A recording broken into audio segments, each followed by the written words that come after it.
참 잘 오셨습니다. 우리 같이 인사하겠습니다.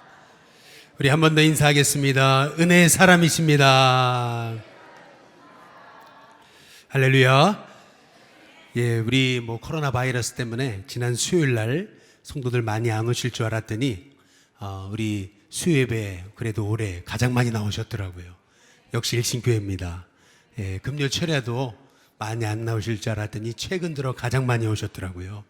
예, 역시 우리 일신교회입니다. 예, 요새는 오후 예배도 다 없애고 또 오후 식사하는 것도 다 안 하고 한 달간 쉰다 그런 교회도 많다는데 누가 저한테 귀띔하더라고요. 어느 교회는 공동 식사도 안 하고 오후 예배도 안 드립니다. 목사님도 그렇게 하세요 그러더라고요. 예, 그런데 이렇게 오후 예배도 많이 오셨네요. 예, 여러분 정말 하나님이 은혜로 오늘도 불러주신 줄로 믿습니다. 예, 한번 옆에 분 뒤에 분하고 인사하겠습니다. 하나님이 지키실 겁니다. 한번 인사해 보겠습니다.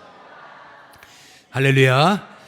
예, 오늘 낮에는 조금 많이 안 오신 것 같아요. 예, 얘기를 들어보니까 어떤 구에서는 아예 할머니들 가지 말라고 그래가지고 아예 안 나오시고 자녀들이 가지 말라고 그래서 안 오시고 또 우리 교회 학교도 겨우 10명 넘고 그랬더라고요. 유치부 영화부 한 4명씩 오고 그런 것 같아요. 예.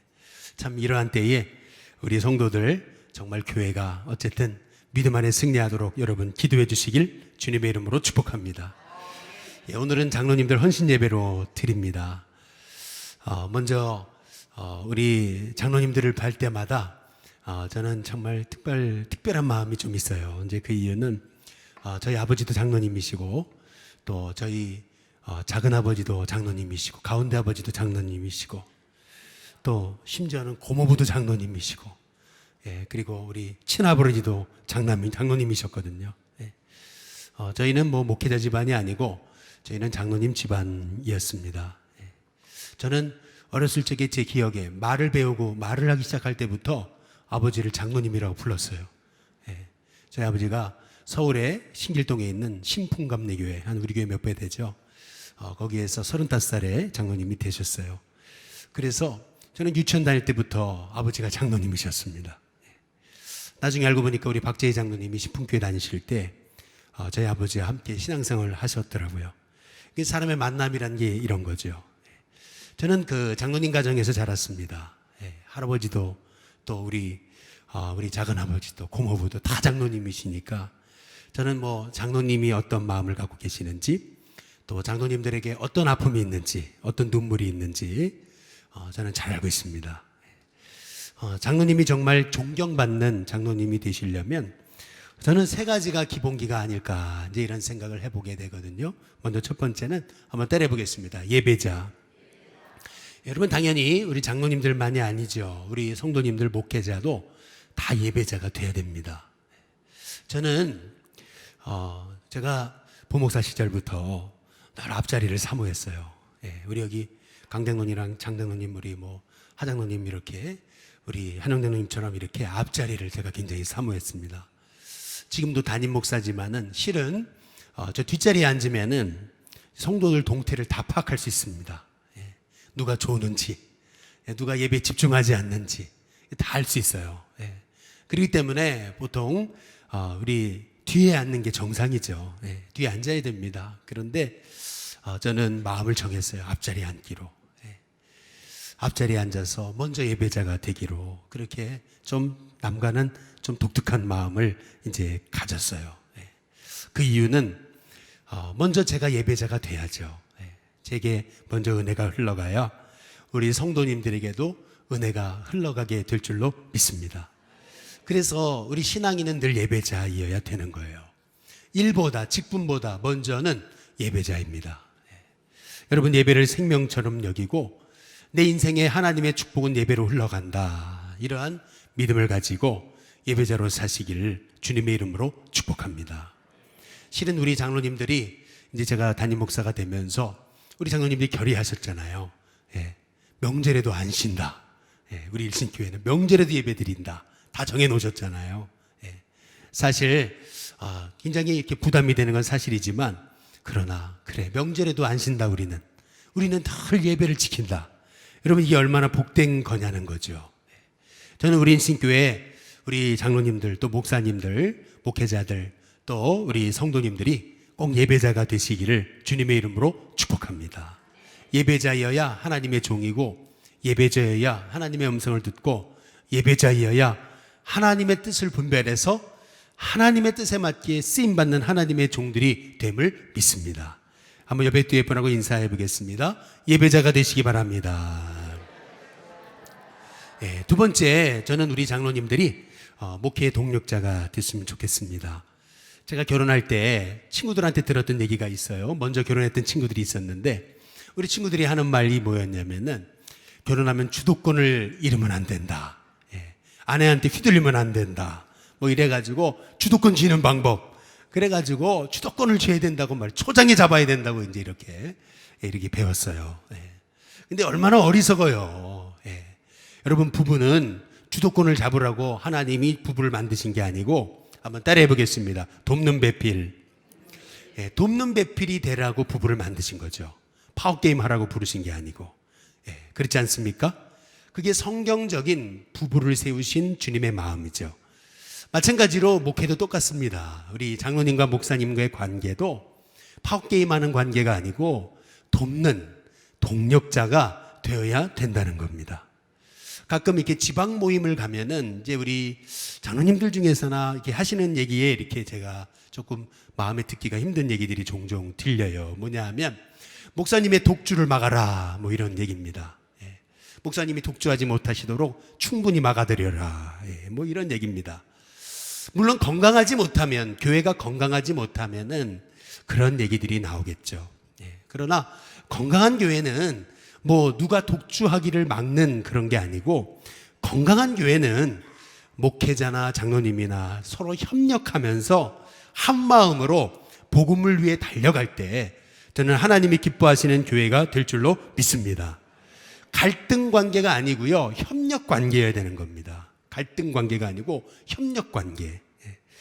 제가 전에도 한번 우리 장로님들 헌신 예배 때 이 말씀드린 것 같은데, 부산의 호산나 교회라고 우리 그 최홍준 목사님이라고 사랑의 교회에서 목회하셨던 부목사님이셨던 분이 이제 최홍준 목사님이라고 호산나 엄청난 부산의 큰 교회 담임하셨었죠. 저도 가봤는데, 이제 그분이 쓰신 장로 걸림돌인가 디딤돌인가라는 그런 책이 있어요. 근데 그 책에 보면 이런 얘기를 하는 거죠. 장로님과 목사님과의 관계를 이렇게 생각하는 분이 있다는 거죠. 한번 그 다음 그려 보여주시면요, 이렇게 소가 소싸움 하듯이 서로 이렇게 파워게임 하는 이제 이런 관계로 보는 분이 있고요. 그리고 두 번째, 한번 다음 그림을 보여주시면, 이렇게 이제 어깨동무를 하고 함께 같이 모세와 아론과 훌이 돼가지고 같이 동역하며 사명 감당하는 그러한 그 관계로 목회자와 장로님과의 관계를 생각하는 분이 계시다는 거예요. 저는 우리 신교회 장로님들이 이렇게 갈등 관계가 아니고 정말 협력 관계, 동력 관계로 우리 장로님들이 사명을 감당하실 때 일신교회는 잘 되어지고, 뿐만 아니라 우리 장로님들의 가정에도 하나님의 큰 복을 허락해 주실 줄로 믿습니다. 그리고 세 번째로 목양하는 장로님입니다. 목양하는 장로님. 이게 조금 이렇게 생소하신 분도 계실지 모르지만 저는 늘 임원 훈련 때 이런 얘기를 드려요. 장로님의 첫째 사명은 행정도 아니고 정치도 아니고 관리도 아니고, 우리 장로님의 첫째 사명은 목양이시다라는 거예요. 우리 민수기 11장 한번 16절에서 17절에 보면은 여호와께서 모세에게 말씀하시는 거거든요. 백성의 장로 되실 만한 분 70명을 뽑아와라, 내 앞에 세워라, 이렇게 얘기하는 거예요. 17절에 왜 그러냐, 우리 하나님 말씀하시는 거죠. 우리 17절 같이 읽어보겠습니다. 함께 있습니다. 시작. 내가 강림하여 거기서 너와 어떻게 해요? 말할 뿐만 아니라 나에게, 바로 모세에게 임한 영을 뭐예요? 그들에게도, 우리 장로님들께도 줘서 그들이 너와 함께 백성의 뭘 담당해요? 짐을 담당하고 너 혼자 담당하지 아니하리라.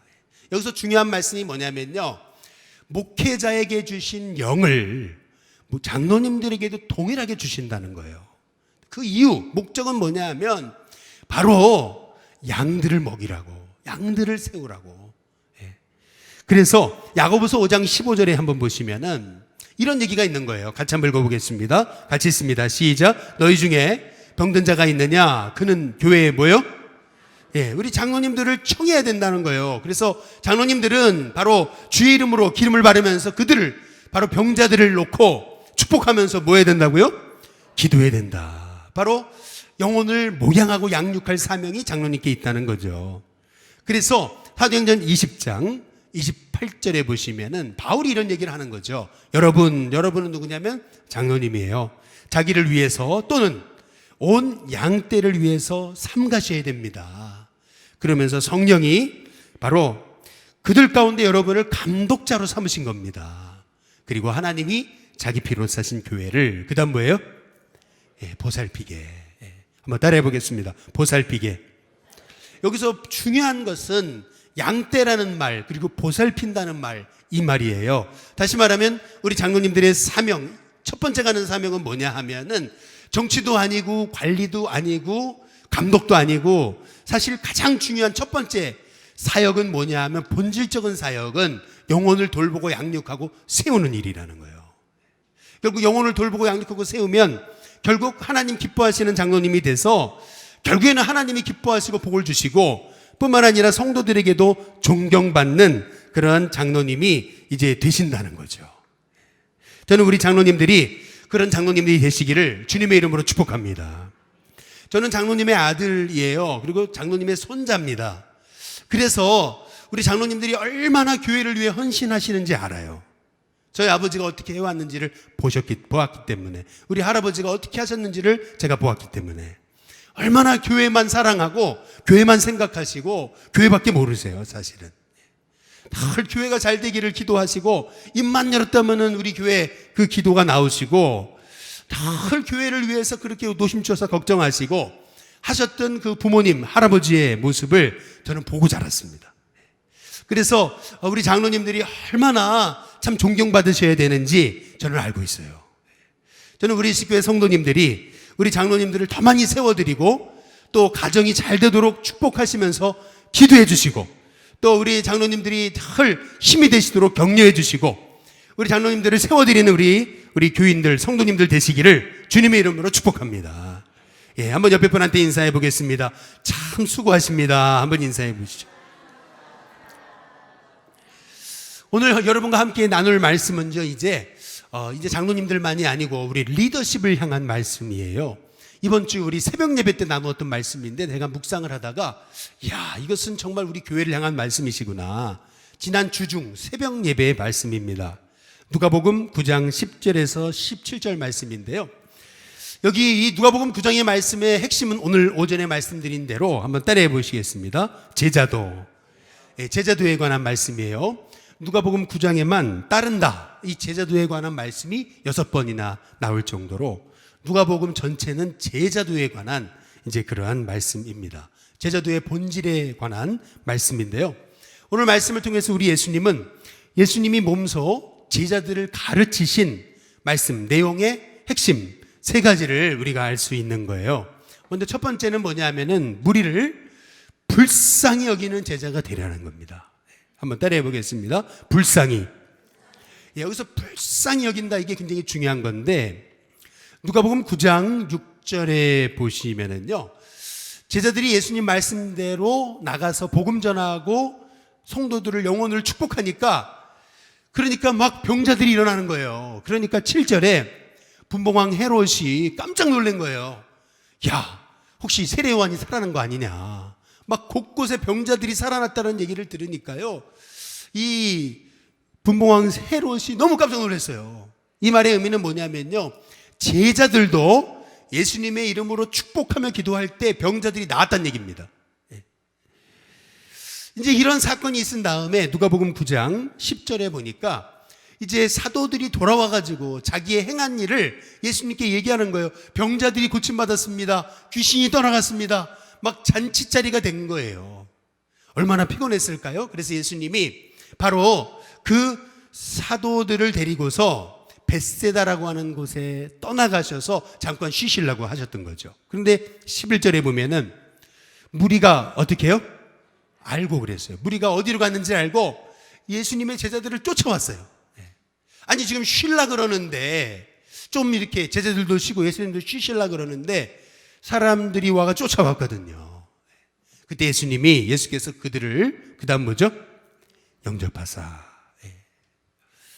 그런데 이 말씀을요, 마태복음에서는 이렇게 얘기하고 있어요. 마태복음 15장 32절에 보면은 예수님이 그 무리들을 보고 그 다음 뭐예요?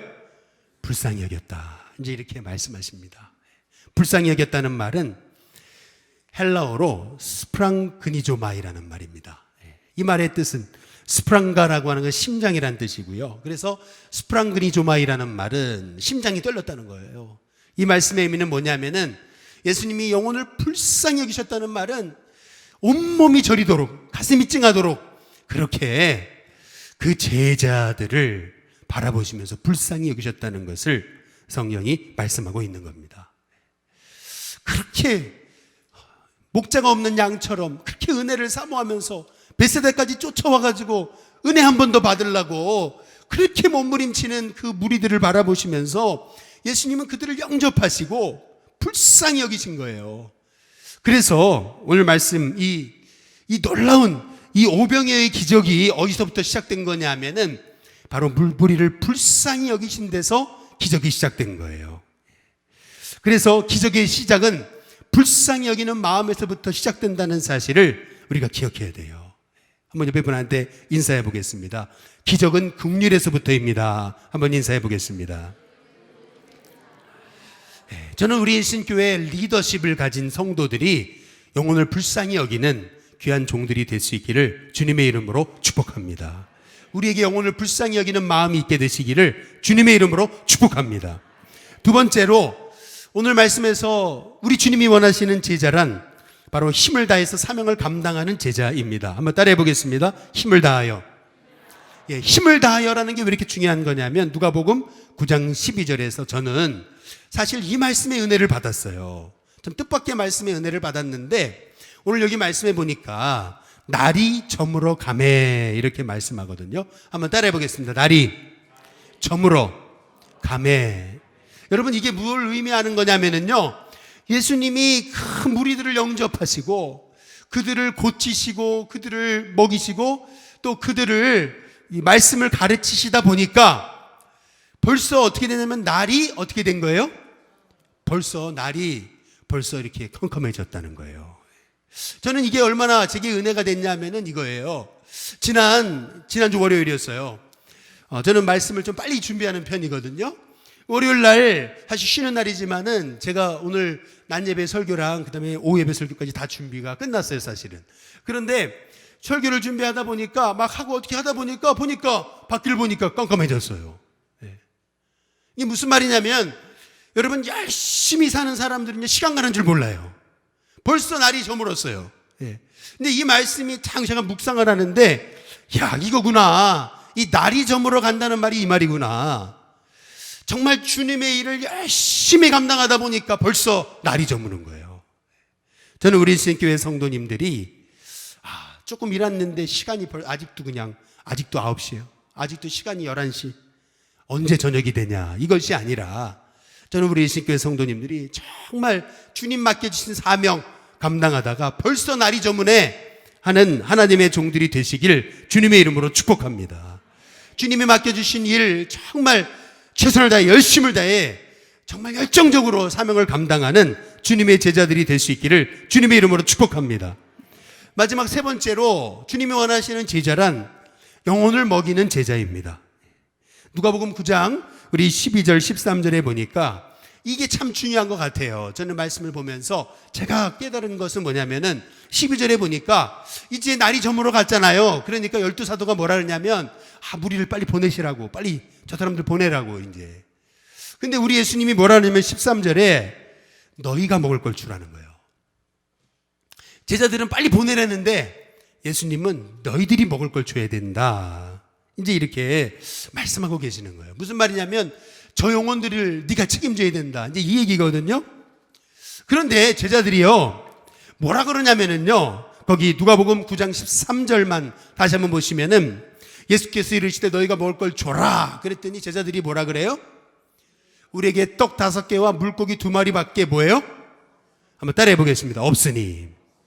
제자들이 강조하는 거는 이것도 없고 저것도 없고 이것도 없고라는 거예요. 예. 사람도 없고 뭐 힘도 없고 돈도 없고 시간도 없고 자꾸 없다잖아요. 그러니까 어떻게 되죠? 끝에 뭐라 그래요? 할 수 없다 그래요. 예. 사람도 없고 여기 뭐 주변에 사람도 살지도 않고 애들도 없고 젊은이도 없고 그러니까 뭐예요? 할 수 없다는 거예요. 결국에는 없다 하다 보면 결국 할 수 없다는 거예요. 예. 그런데 누가복음 9장 16절에 보세요. 예수님 어떻게 하세요? 예수께서 떡 5개와 물고기 2마리를 뭐예요? 가지사. 이게 중요한 게 따라해 보겠습니다. 가지사. 예수님은 지금 갖고 계시는 거에 초점을 맞추시는 것이 있는 거. 지금 있는 거. 그리고 나서 어떻게 하세요? 하늘을 우러러 어떻게 하세요? 축사, 감사하세요. 여러분, 우리가 없는 것만 바라보면 감사할 수 없습니다. 그러나 있는 것에 주목하면 감사할 수 있어요. 저는 우리 일신교회 성도님들이 사람도 없고 애들도 없고 젊은이도 없고 뭐 학생도 없고 늘 없고가 아니고 하나님이 내게 해주신 영혼들 있고 그래서 결국 할 수 없습니다가 아니고 할 수 있습니다. 그런 믿음의 고백으로 여러분의 고백이 바뀌어지시기를 주님의 이름으로 축복합니다. 제가 늘 얘기하는 게 있어요. 우리가 어디 제가 이렇게 말씀 부탁이나 어디 얘기하러 달라 그러면 늘 하는 얘기가 있어요. 그게 뭐냐면은 회원동에 없는 게 있습니다. 첫 번째, 학원이 없습니다. 그렇죠? 회원동은 학원이 없습니다. 두 번째, 제대로 된 어린이 놀이터가 없습니다. 우리 신교회 놀이터 있지만 저기 누가 올라갑니까? 예. 가끔 노숙자가 옵니다. 예. 제대로 된 농구장이 없어요. 회원동에는. 그리고 그것만입니까? 제가 늘 말씀드리는 거, 이삭 토스트도 없습니다. 예. 토스트집 생겨서 다 망합니다. 예. 그리고요, 여기 회안동에는요, 초등학교 없습니다. 중학교 없습니다. 고등학교 없습니다. 대학교 없습니다. 그러나 뭐가 있어요? 예. 이신교회도 있고, 이신 유치원도 있어요. 예. 주차장도 있어요. 예. 어떤 분은 그래요. 저 주차장 있어도 골칫거리라고. 어떤 분은 유치원 있어 골칫거리라고. 예. 여러분, 그렇지 않아요. 예. 얼마나 복이에요. 그렇지 않아요? 저는 복이라고 믿습니다. 있는 데서 시작하는 거예요. 여기 유치원이 있으니까 애들 있잖아요. 그 애들 전도하고 부모 전도하면 되잖아요. 그렇죠? 있는 데서 감사하고 있는 데서 하나님의 계획을 바라볼 때에 그때에 결국 가지사, 축사, 감사하시고 그것이 12광주리가 차고 넘는 복의 역사가 나타나게 되는 거예요. 우리가 자꾸 없는 거 바라보니까 안 되는 거 바라보니까 여러분 우리가 결국 할 수 없습니다. 못합니다. 왜 보내셨습니까? 이렇게 되는 거죠. 그러나 내게 주어진 것 바로 보리떡 5개와 물고기를 가지신 거예요. 있는 것에 축사 감사하셨어요. 그때 하나님이 바로 그 5,000명을 먹이고도 12광주리가 남는 기적을 허락해 주신 것입니다. 근데 여기서 중요한 것은 누가복음 9장 17절에 보면은 제가 은혜 받은 게 이거예요. 뭐냐면 다 함께 한번 같이 읽어보겠습니다. 같이 있습니다. 시작. 먹고 다 배불렀더라. 그 남은 조각을 뭐죠? 12광주리에 거뒀다. 여러분 한번 따라해 보겠습니다. 12광주리. 여러분 궁금하지 않으세요? 11광주리도 아니고 13광주리도 아니고 12광주리라는 거예요. 왜 그럴까요? 네. 우리 주님이 기적을 행하셨는데 꼭 12광주리만 남도록 우리 주님이 기적을 행하셨어요. 이유가 뭘까요? 12명의 제자들이 주님 말씀에 순종해서 갔더니 없습니다 못합니다 그랬는데 그게 아니고 주님이 바로 이 보리떡 5개 물고기 2마리를 가지고 축복하시고 감사하시는 모습을 보고 순종해서 가서 그냥 나눠줬는데 나중에 보니까 12광주리 남았잖아요. 제자 12명이 다 가가지고 또 똑같이 12광주리를 가지고 오면서 이야, 다 이 제자들이 얼마나 기쁨에 그 흘러넘쳐서 감사하고 그랬을 거예요. 잔치자리가 됐겠죠. 마찬가지로 저는 우리 일신교회 성도님들이 주에 맡겨진 사명을 감당함을 통해서 여러분에게 주시는 주인의 즐거움에 참여하는 그런 기쁨을 누리게 되시기를 주님의 이름으로 축복합니다. 저는 우리 신교회가 주는 교회가 되기를 원합니다. 살리는 교회가 되기 원합니다. 저는 우리 신교회가 나누어주는 교회가 되기 원합니다. 먹이는 교회, 세우는 교회, 양육하는 교회, 영혼 살리는 교회, 기적이 상식이 되는 교회, 영혼을 일으키는 교회가 될 수 있기를 주님의 이름으로 축복합니다. 이 일에 우리 장로님들이 앞장서실 것이고 또 우리 목회자가 앞장설 것입니다. 또 우리 성도님들이 함께 앞장서서 정말 너희가 먹을 걸 줘라. 너희 책임이다. 니들이 하는 거다. 너들이 할 수 있다. 니들에게 사명의 그 자리에 기적을 주겠다. 말씀하시는 주님의 말씀 의지하면서 승리하는 우리 성도님들 되시기를 주님의 이름으로 축복합니다. 예, 같이 우리 찬송가 복음성가 함께 부르겠습니다. 우리 찬송가 우리 516장 함께 찬양 부르시겠습니다.